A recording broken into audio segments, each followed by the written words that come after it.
After the lackluster release of the Triple Battle Pack, many were eager to see what the next main booster set would hold, especially when we were shown such amazing cards that utilized Yugioh's ace monster Galactica Oblivion and Yugioh's ace Voidbelg Requiem. While very exciting and seemingly powerful, the theme that I wanted to talk about today are the animagicas, another set of cards that's been growing over the years into a fully fledged theme. These cards focus on levels, adding monsters back with certain levels, and more recently, being able to change their own levels to help boost their effects. It really does give meaning to the phrase strength in numbers. While we've definitely had level changes before in Rush, this is the first time where your end board strength depends on how high you can stack your boss monsters. So, how easy is it to juggle having both a strong board while also having enough power to last until the next turn? Let's find out. Hello everyone, my name is Protagonist, you can call me Protag, and I'm back with another episode of Rush Review. This is a series where I go over decks and themes to help introduce them to people who might want to learn about Rush, or for those who might want to try something new. Today's episode is centered around the animagica theme, light beasts that require you to change their levels in order to make them more effective in battle. I'm really a fan of this theme for its potential. It's pretty strong now, but depending on its success, it could lead to even more fun mechanics in the future. So first, we'll introduce these new animals and how they all work together to facilitate their endgame. Then we'll look at cards that can help assist their pack, and finally seek out their weaknesses to gain the upper hand in battle. When I usually do card introductions, I start with the lower levels first before showcasing the bosses. However, it just makes more sense to start with the leaders so that you have a better idea of what the other cards need to do in order to win. There are two main boss monsters you're going to work around. The first is Animagica Shooter. This archer can be tribute summoned by using just one light monster on the field. On the main phase, this card is normal or special summoned. You can change the battle position of a monster on your opponent's field. Then you can destroy a face-up monster on their board with a level lower than this one. It is important to know that you have to change the battle position of an opponent's monster first. If you're unable to do that, for example, if your opponent plays Space Full Near, which prevents any Cybers type monsters from being changed to defense position, you can't change this or any other Cybers to defense, and thus means you can't destroy a monster. And if you really want to make things hurt, you can use the power of Animagica Whip as well. Just like Shooter, this card can be tribute summoned by just using a single light monster. If you place a beast type monster from your grave to the bottom of your deck, you can make an opponent's face-up monster with a lower level than this card lose 2000 attack until the end of the turn. That's a pretty significant debuff that will usually make most monsters susceptible to being destroyed in battle.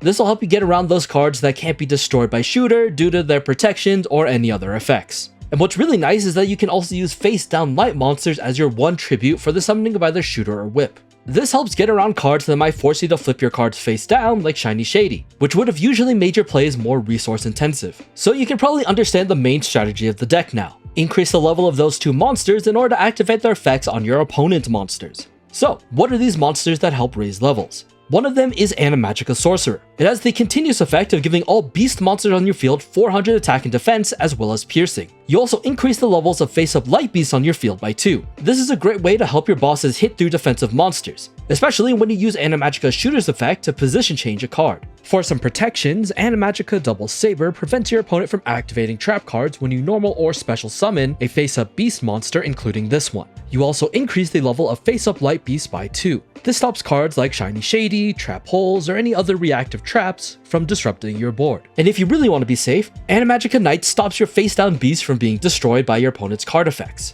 And of course, light beasts get their levels increased by 2. So this helps turn off Jest, Mirror Force, or any other destruction effects so that you can feel more comfortable with your plays without having to worry. And so those are all the level boosters for the theme. However, that's not all the Animagicas there are. Animagica Gardna is an amazing card, where on the main phase that you normal or special summon this monster, send a card from your hand to the grave to send the top 3 cards of your deck to the graveyard, and add a level 7 or 8 light beast with 1500 or more defense from your grave to your hand. This helps bring back either your Animagica Shooter or Whip from your grave to your hand to then summon on top of the Gardna. And if you're worried about sending your low levels to the grave, have no fear. We've actually had the solution to this problem the entire time. Animagica Leader can special summon 2 level 4 or lower monsters with 900 or less defense from your grave face up to the field. However, you can't activate the effects of level 8 or lower monsters until the end of the turn. So here's the beauty of this card. If you have this and 2 low-level animagicas in your hand, you can use those 2 to summon Animagica Leader and bring back the low levels onto the field. And since the new Animagicas have continuous effects, they're not actually affected by the activation limitation, meaning you can still have the various effects and level increases applied. Even better, if you have a shooter or a whip, you can then use Leader as tribute for your main bosses and still use their effects since their levels will be way above 8. However, you don't need to have the continuous Animagicas as tribute. There are other cards that have value as well. Animagica Witch needs you to reveal up to 2 level 7 or 8 monsters in your hand. Then you can draw cards equal to the number of monsters initially revealed, but you must shuffle back from your hand into the deck the number of cards that you drew. Use this to help find cards that you might need and curate your hand to your use. And finally, we have Animagica Trader. On the main phase that you normal or special summon this card, you can add 1 Animagica coin and or 1 Animagica shield from your grave to your hand. If you added 2 cards to your hand by this effect, send this card from your field to the grave. So then, what are these items that the trader has? Animagica Coin needs you to send a monster from your field to the grave to add a level 7 or 8 light beast with 1500 or more defense from your grave to the hand. However, you can't activate the effects of monsters that are level 8 or lower. Animagica Shield is an equip spell that you can put on a face-up light beast on the field. Then the equipped monster gains 600 attack and defense and raises its level by 3. These trio cards can definitely have its uses. However, I'm not a big fan of them. Coin can be good if you need to open up space for your other Animagicas. For example, using Trader to get coin, use coin to remove like a double saber and then summon a sorcerer, while also getting something like a shooter. Then you can single tribute Trader for shooter and now you have a decent board. However, I feel like it's just better to have other Animagicas instead of this weird convoluted combo. And then finally, we have the trap card, Animagica Majesty. When your opponent normal or special summons a monster, choose a face-up light beast on your field. Then change up to 2 face-up monsters on your opponent's field with a lower level than this monster's level to face-down defense. As you might have realized, this is pretty shiny shady coded. So use this card as a control piece to prevent your opponent from being able to attack on their turn. So with the main monsters out of the way, let's look at what allies these beasts might have to help protect them in combat. What we're looking for are other level manipulators. Ones that can either change the Animagica levels or ones that can change your opponent's monster's levels. Jointech Prime Rex is the latter. You can tribute summon this card by just using 1 monster, but its original attack does become 1800. Let's be real, that's not gonna matter. It's the effect that you're really looking for. By shuffling 3 light monsters from your grave into your deck, you can then reduce the level of 1 face-up level 4 or higher monster on your opponent's field by 3 until the end of the turn. Then you can destroy 1 card in your opponent's spell and trap zone. Being able to reduce your opponent's levels means that it'll be easier for your own Animagicas to amass higher levels to activate their effects. And since it's also a light monster, it can be used for tribute for your level 7 Animagicas while using your lower levels as tribute to summon itself. Because a lot of our main bosses are level 7, I've also been a fan of using Ship of 7 Treasures as another way to cycle through your hand. By sending the top card of your hand to the grave, this spell can let you draw a card. If you sent a level 7 monster using this effect, you're able to draw another card. Pair this up with the usual Ryozai and Beidai, and you might have a solid defense that can help you last another turn. We actually did get some new support for level 7s in the form of New Start. This is a trap card that activates when your opponent normal summons a monster. You can then place a level 7 monster or a secret order from your grave to the bottom of your deck to destroy that normal summon monster. You can then draw until you have 5 cards in your hand. I'm a pretty big fan of this card. It makes sense with all the level 7s, and I feel like this will be added in other decks that can use it. So who knows, we might have a decent card in our hands now. But the level 7s aren't the only ones on the board. Many of the low-level Animagicas are level 4 and can raise their levels by 2, making just one of them on the board become a level 6. That means you can activate Saturnitus's Orb, or Sintamani of Saturnitus. This spell can activate when you have a face-up level 6 monster in your field, and you send the monster from your hand to the graveyard. Then you can just draw 2 cards. It seems like a strong card that has more chances to activate thanks to your Animagicas. So if you can afford the space, I don't see why not. Galactica of Eternity also added another light beast named Balloon Bothia. During the turn that you haven't special summoned a monster, you can send the top 2 cards of your deck to the graveyard. Then you can normal summon face up to your field a level 6 or lower monster from among the cards sent. Now, you might know how I feel about these among the cards sent effects after the whole Delirium Honeyed Words thing, but it is another option if you're just trying to get one of your lower level Animagicals in the field if you haven't drawn one in the hand already. And hey, maybe you get lucky and send something else that can be retrieved later as well. I also saw a few decks start to run Penumbral Soldier Lady, but this might just be an anti-meta card that just has some more relevance now. This card has the continuous effect of gaining 1000 attack during the battle phase if your opponent has a face-up light monster on their field. This is an easy add to just clear over their fleeting Delirium Sylvixes, since Shooter can't destroy it, and while Whip can help get over it, it does become useless the next turn. Companions is another card that's being run to help with your animagicas gain more power in battle. If you have 2 or more face-up monsters with the same type on the field, you can draw a card, and then you can make 2 face-up monsters with the same attribute on your field gain 400 attack until the end of the turn. And if you are using companions, you might as well also run the new Giftaris Speedy Mix from this set as well. When you summon the top 2 cards of your deck to the graveyard, then you can make all face-up monsters on your field gain attack equal to the number of companions in your graveyard times 500 until the end of the turn. You also get the added benefit of this card becoming Giftaris while in the grave, but that really doesn't matter in this situation. I've also seen Star Salvation Shield being played, but not for its main effect. This trap card activates when your opponent draws a card during their turn or when they normal or special summon a monster on their turn. You can then send a monster on your field to the grave to force your opponent to only attack once. Then you can take control of a face-up level 9 or higher magical knight type fusion monster with 3000 original attack. Obviously this was designed for 7th Gaius and all those types of cards, but now I see this being used just to prevent your whole board from being wiped? Okay, go off, queens. Speaking of tech to try and prevent more damage taken is Abyskite Ray Monochrome. When an opponent's monster declares an attack, you can shuffle 3 level 4 or lower light and or dark monsters from the grave into the owner's decks. Then the activating monster loses attack equal to the total level of those monsters shuffled by this effect times 200 until the end of the turn. As the game goes on, you're probably gonna have a lot more of your lower level animagicas in the grave. So this is a great way to get cards back and, help the board. And because Animagica Shooter has the ability to destroy a monster on the field, you can run Auspicious Arrival of Divine Doubt. This trap activates when a monster on your opponent's field is sent to the grave. Then you can draw 2 cards and send 1 card from your opponent's hand to the graveyard. I can see the use, but it requires setup that could be used for something else. And if you don't run a lot of spells like me, since I don't like the Animagica spells, you can run Pot of Arrogance for some card draw. On the turn that you haven't activated another spell, draw 2 cards. But then you can't activate any other spells for the rest of the turn.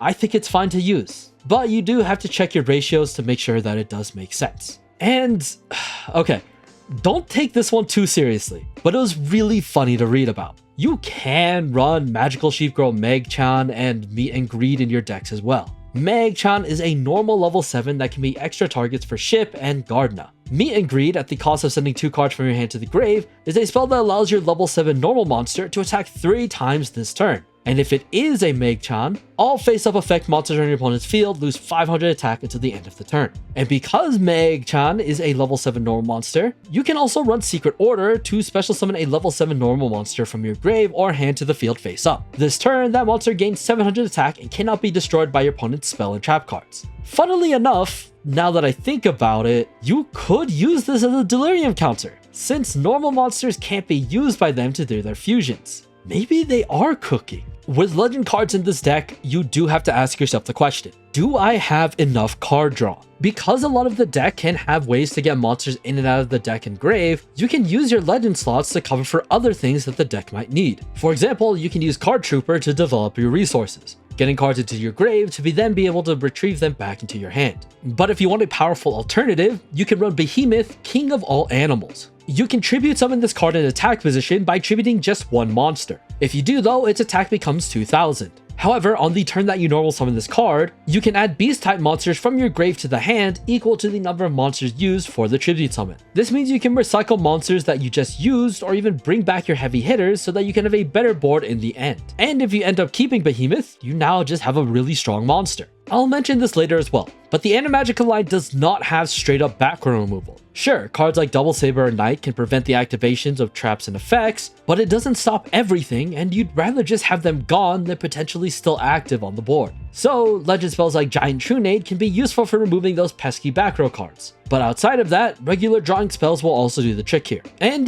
there's nothing wrong with using Monster Reborn again to bring back some of those higher level Animagicas. Legend traps are always going to be pretty basic. You can just rotate through the usual suspects to see what fits best. I personally always like Magical Cylinder because it doesn't get affected by most protections, but quite a few decks like having Mirror Force to try and remove your opponent's board before they can break down your own. However, even with such a powerful pack like the Animagicas, there's always going to be some weakness to exploit. The first one is something we've talked about with a lot of the supporting cards, the lack of high attacking monsters. Animagica Shooter with just one sorcerer will only have 2900 attack, which just doesn't clear meta-relevant threats like Fleeting Delirium Sylvix, or even just a Berry Fresh Happiness Harvest. And 2900 is not even enough to block most hero fusions with Skyscraper on the board. Sure, cards like Whip exist, but like I said before, it's good for the turn, but then it becomes a potential liability on the next one. Next, we gotta talk about backrow removal. There's no direct removal in this deck naturally, just cards like Double Saber and Knight to protect your board. However, it doesn't stop things like Magical Cylinder from activating and ruining your day. So that's really the reason why we add Giant Trunade or Overrush Storm to help with that. And finally, I think the board is pretty fragile in Animagica.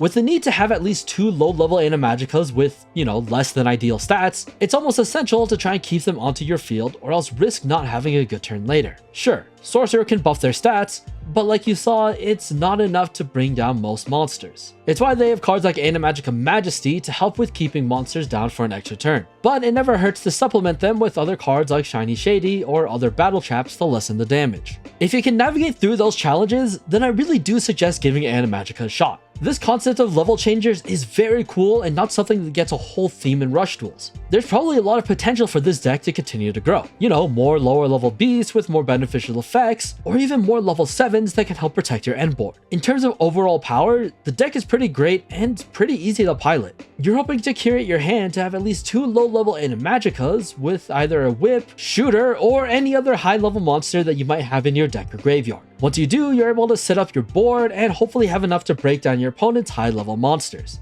And on your opponent's turn, you have defensive options to give your beast another chance at life, and hope that that's enough to hunt down your opponents to deal the final blow. So with that all out of the way, let's see what kinds of decks we can work with. Once again, these are all just base decks that can and should be improved on as time goes on. The first one is a very standard Animagica list. This uses Behemoth and even includes the Animagica Trader set to help give more options to buff your Animagicas. We also have a deck here that utilizes Companions and the new Giftarist. This deck will focus more on the little attack raising synergies that I mentioned before, and to just use those to boost your main Animagicas to hopefully hit over your larger indestructible targets. This next deck is my preference on Animagicas. This one removes the trader and their wares and focuses more on cycling through your deck faster. We have lots of card draw and a lot of defensive options available to help you focus solely on your core monsters getting onto the field. And finally, it's the Meg-chan Wombo combo. Now, there's no guaranteed way to get meat and greed into your hand. You're literally just gonna have to pull it. But if you do draw it and you can get the other parts of your setup ready, honestly, a potential OTK. I know it sounds silly, but it might be something that I want to try to see how much fun it can be. Oh, and this will also have the level 7 support as well, since it goes super well with all of your boss monsters. Thank you again for watching another episode of Rush Review. Overall, I felt that this set, Galactica of Eternity, was more of an anime-focused set. While the Chaos deck is pretty interesting and fun, I wanted to once again just highlight a theme that was slowly being built up and debuted in the meta. If I had more time and resources, I'd love to go back to do more Rush reviews on other themes that I didn't get the chance to talk about in previous sets. Regardless, thank you again for watching and supporting me. And if you haven't already, like the video, comment your thoughts on the Animagicas, and subscribe to the channel if you want to see more Rush related content in the future. This has been Protagonist signing up for tonight, and I'll see you next time. Peace.